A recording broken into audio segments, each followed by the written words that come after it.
everyone, how are you? My name is YUNIARTI. I'm a lecturer in Law Faculty of Airlangga University in Indonesia. This video is made under the project, Furious Project, Sharing Minds and Changing Life. This project is in collaborations between Free University in Brussels and Law Faculty of Airlangga University in Indonesia. So this video will discuss about the foreign direct investment in agriculture versus the national interest. The outline that we will discuss for today's discussions is the first we will discuss about what is investment, especially what is the foreign direct investment and how investment works. That included what is the host state and what is the home state of the investors. And the second one, we will discuss about the principle of foreign direct investment, whether it is come from the customary international law, and then whether it is also come from the international trade law. And the third one, we will discuss about the agriculture and the national interest, how the national interest and how the agriculture can be standing side by side. And the last one, we will discuss about the proportionality principle in foreign direct investment for investors in agriculture and the national interest itself. The national interest will be under the point of view of the host country that receive the investor, the foreign direct investors. Before we talk about what is investment, so I will start our discussion with the globalizations. The globalizations is a very wide range of concept because the WTO has introduced us to a new era of having a borderless area. But within those borderless area, we have to keep understand that there is also jurisdiction between one country and another country, but in significance with there is a borderless area and there is a jurisdictions, the WTO came out with the principle of free movement of goods, personnel and services. So the globalization is an economic process with the political consequences that there is an argument in favor of globalization. The first one is that globalization will open up remote region of the world to expand the trade, investment and economic opportunity. The second one, it will tie world closer together through communications and transportations. And the third one, it will also foster a spillover of technologies and drugs or medicines to poor countries. And the last one, it will also improve government accountability through media exposure, because positive exposure will go on from one country to another country through cooperations within the media, within the international media. As you can see, there is a picture that I can show you. There's a bright side of the world and also the dark side. The bright side shows us that there is a very high intensive activities of economic within the bright side, but there is also a dark side within the world that means that there is also an area that less economic activities. That's why the investment came up. So investment itself moved from the beginning of international trade. If there is an international trade activities, then occasionally it will also followed by the investment activities, but not always. If there is an investment, foreign direct investment activity, it will also followed by the international trade. So the principle within the foreign investment and international trade is like two sides of a coin. It can be similar, but also in some cases it will be limited. The understanding of the investment is more limited than the international trade. When we talk about investment activities, then within the investment activity, foreign direct investment, you recognize that there is two actors. The two actors is the host country and the home country. The host country and the home country will have cooperation with through treaties. The treaties will be in terms of bilateral investment treaties or an economic partnership agreement, or it also can be joined in the multilateral agreement, for example, a regional agreement. So if we recognize between the host country and the home country has their own treaties to protect it, all the activities from investor in the home country that move to the host country, the investor move to the host country in terms of having cheaper labor, or maybe they are getting closer to the resources that they need, to the productions of the industry that they are doing, or maybe they are looking for the capital gain or the capital. So within the foreign direct investment activities, we recognize three kinds of actors. The first one is the host country and the home country and the investor itself. The investor itself can be in the form of multinational companies, or maybe it just in the term of individual investors from foreign countries. Between the host country and the home country, there will be an international agreement in terms of a treaty. The treaty can be in the form of bilateral investment treaties, or maybe economic partnership agreement, or maybe regional agreement. Once they have this kind of agreement, once they have this kind of treaties, then it will become the umbrella clause for the next three agreement made by domestic and foreign investor. This agreement, this treaty, also used by the investor as the umbrella clause for every kind of protections. This umbrella clause came from the principle for foreign direct investment activities. Investor itself, when it goes to the host country, it has investor legitimate expectations. When the investor hope that when they're going to another country to do investment activities, they think about how much profit that they will gain through these actions. But these expectations absolutely has to be covered by the standard of treatment for investors. The standard of treatment for investors come from the customary law. The customary law then derives this standard within the full securities principle, fair and equitable treatment, and non-discrimination. This non-discrimination principle divided into two kinds of categories: the most favored nations and the national treatment. So these are the principles that used by the host state and used by the customary law to protect the investor legitimate expectation. That's why once the state has regulated their national regulation concerning the policy of investment activities, they also have to consider whether they have applied this kind of principle or not. So once the host country, do not consider this kind of protections within their policy, the national policy, then it will be also harm the host country itself. So investment activities will be covered by three kinds of law. The first law is the customary law, the international law. The second one will be the national law. This include how the government make the policy, the national law, and so over for the operational law and regulation for the investor to come to a host country. And the third one is the contractual law. The contractual law is the private legal relations between domestic investor and foreign investors.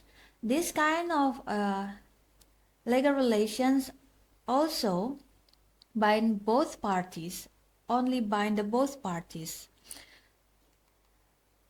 Regulating the foreign direct investment and MNC or multinational company activity, the impediment why the previous principle have shown us that the government as the host country has to provide the protection for the investors by having and implementing the customary law, full protection, FET, and the non-discriminations.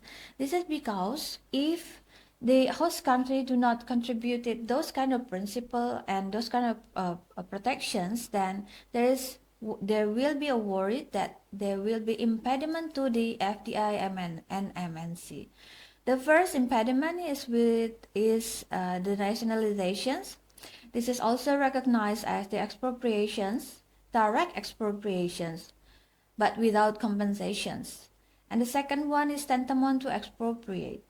These nationalizations and expropriations, actually it will be okay if the government want to do that, as long as the government give the prompt, adequate, and effective compensations. It is regulated under international law that the compensations, the proper compensations, is needed when there is a potential of expropriations.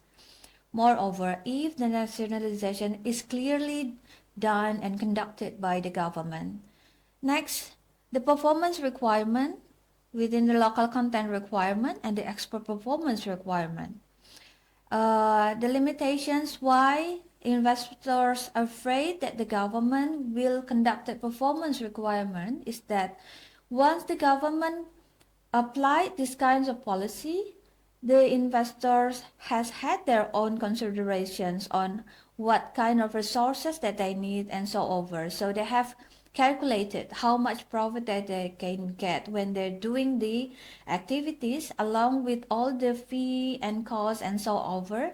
But once the government changed the policy and put the policy of performance requirement within the policy, then it will cause a damage in investor legitimate expectations. So we have to be very careful as the host state once we want to apply the performance requirement for the investment activities. The next one is the capital control. So the capital control divided into two categories: transfer of capital transfer, and the other one is still capital flight. The capital control through capital flight. The capital control to capital flight of the government is taken to avoid that there is a devastation. So the investor gone or move out from the host country, because once they move out from the host country, then the fundamental conditions that arises when we receive investment activities in our area, that there will be capital put within the host country, and this will be damaged, because if there is no capital control, this capital will move or fly to the another country. The next one is discriminations. Investor will be very curious if there is no regulation concerning discriminations. That's why how the government provide non-discrimination policy is by having a clear measure to guarantee the legal certainty of the regulations. The measures to provide, yes, the government can give a special condition to certain investors within this kind of requirement.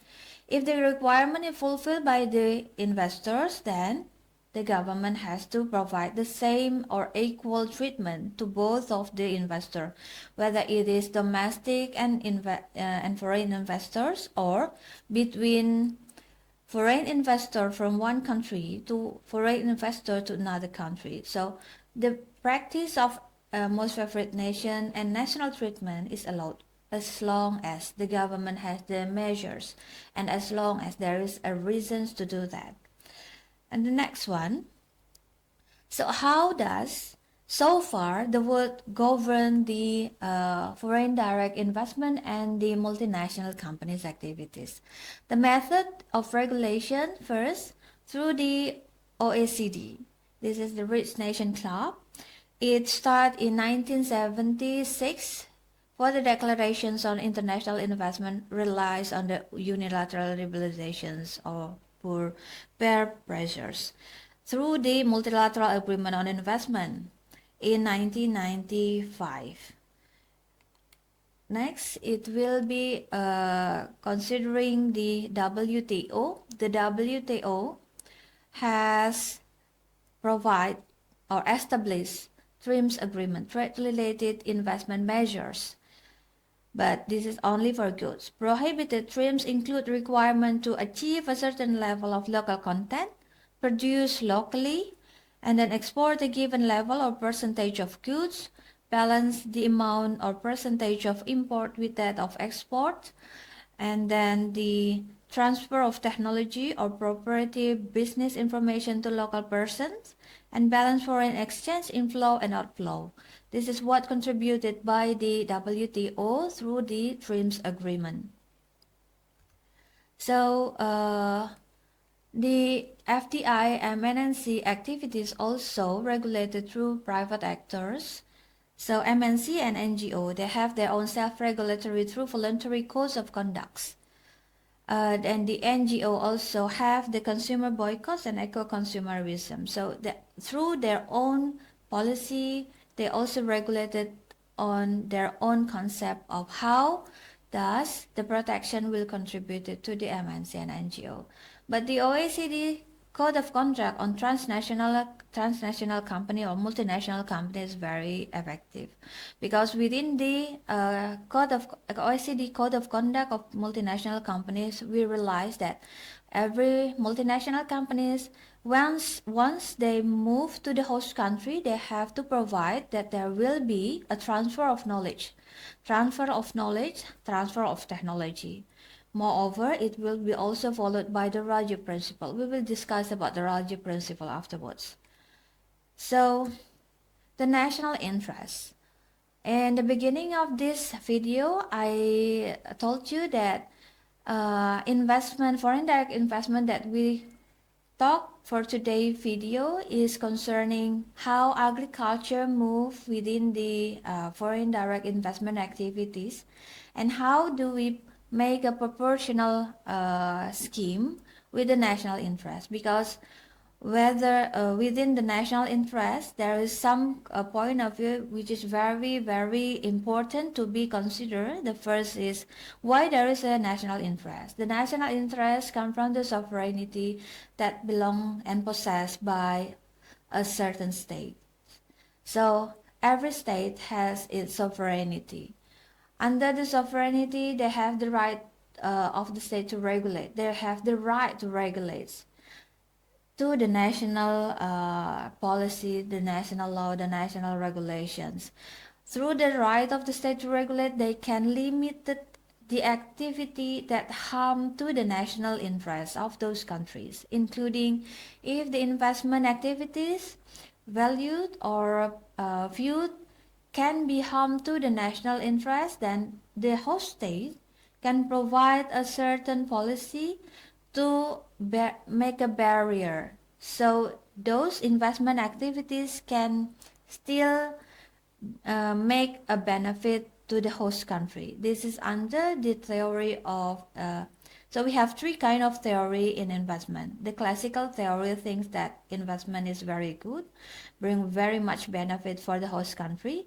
The second one is the dependency theory thinks that investment is not very good, and then because it will contribute to the political scheme of a host state. And the third one is the middle path theory. The middle path theory tries to collaborate between the good side of classical theory, where they think that investment is very good with all the development, industrial technology, and so over. But the second one is also want to consider that investment in another side have a bad side of that.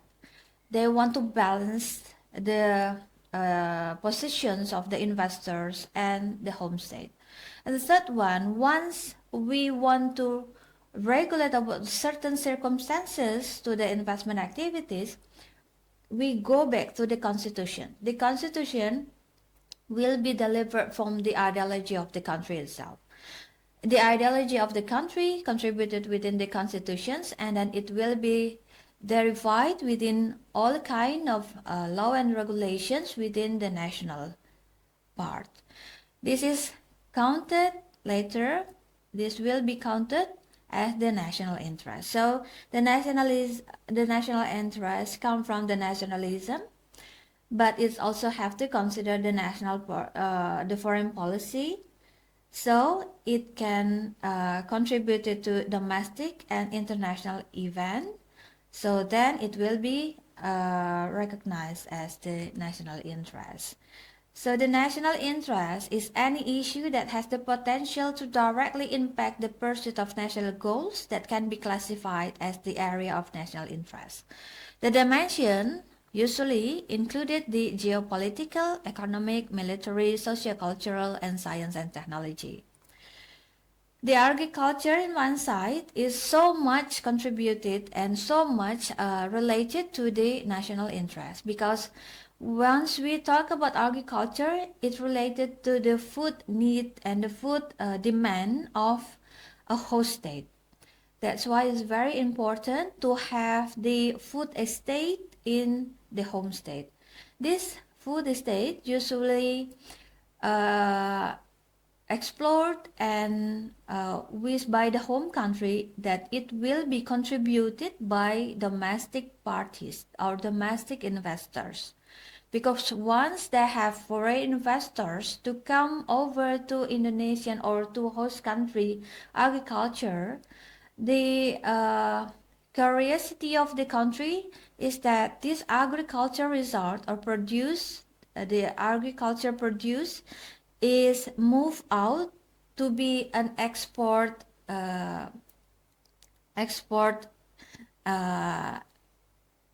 things. So there is a curiosity in a host country where when they receive the existence of foreign investor to their country is that all the result from the harvest of agriculture sector will become the export commodity. FDI or foreign direct investment in agriculture, we have to have two kind of point of view. The point of view from the investor interest and the point of view from the national interest. Investor interest in agriculture, what they expected when they come to host country in agriculture is they have the profit. The profit is come from, first, they have the use of land, because within the host country, absolutely, they will go for agriculture investors. When they decided to go to a certain host country, they can see that the land of those country is very good for agriculture. It will very supported the producing activity of the agriculture itself. So the use of land is the most fundamental considerations of the investor within the agricultural sectors. And the next one is the cheap labor, the less expensive labor that they can afford or offer by the host country.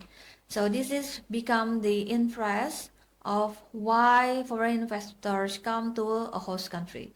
And the next one is the technological use that they bring from the home country in a certain host country, which in a certain host country maybe the land is very fast area, but the use of technology in this country is not very good.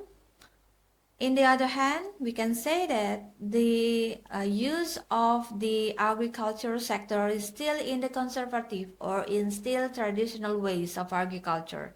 That's why FDI, investors from foreign countries, will bring their technology. And the next one is the market. Once they think that they can produce at the market, but the demand on those countries is also very big, they can use this market to be to not consider it about the export commodity, or they can make the separation within the export commodity and the national commodity. On the other hand, we have the national interest. The national interest comes from the capital income for the host countries, because there is a transfer of capital from home country to host country. This will be kept by the government, and it will be also contributed from the tax income for the host country. The next one is the employment rate increasing, because investor come, they build or establish a company. The company will then need a labor to work in the company, so it will also contribute to increase the employment rate. And the next one is the transfer of technology. I said before that the technological use bring by the foreign investor to a certain host country will contribute to the transfer of technology and transfer of skill of use those kind of technology. If the transfer of technology is very good, then the educational work also will be developed in those host country.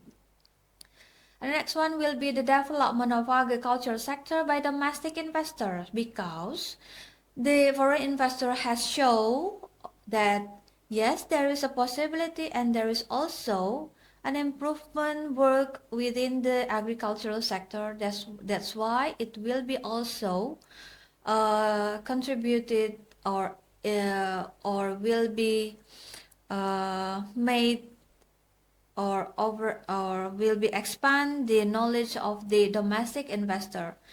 They will encourage the domestic investor to come to this kind of sector.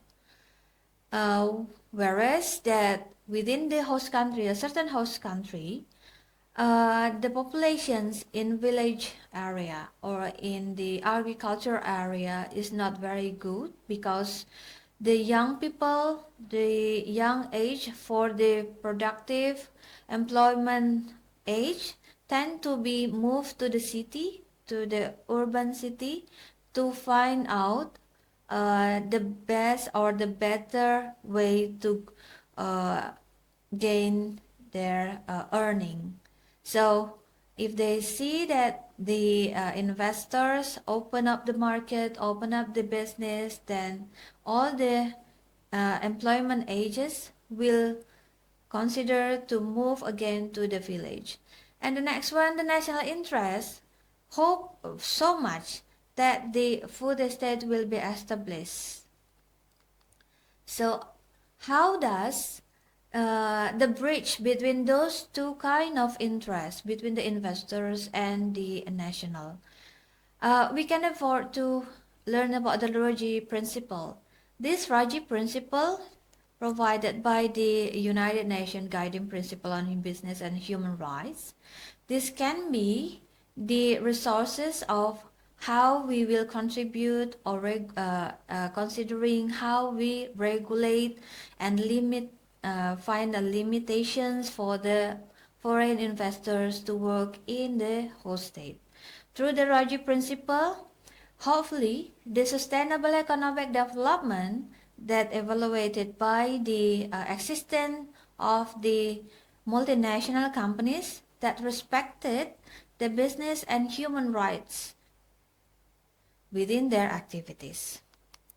So, if we want to provide a proportionality treatment between the investors through their investor legitimate expectations and the national interest through the standard of treatment, we have to make the balance. This balance will be bridged by the Raji principle that has to be implemented by the investor when they are acted or conducted their investment activities in the host country.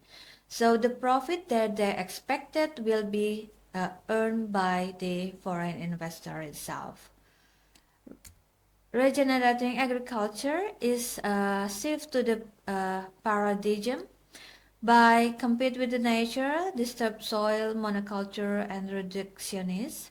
Partner with the nature, protect the soil, diversity and holistic. This is what expected if the multinational companies in agriculture has implemented the Raji principle.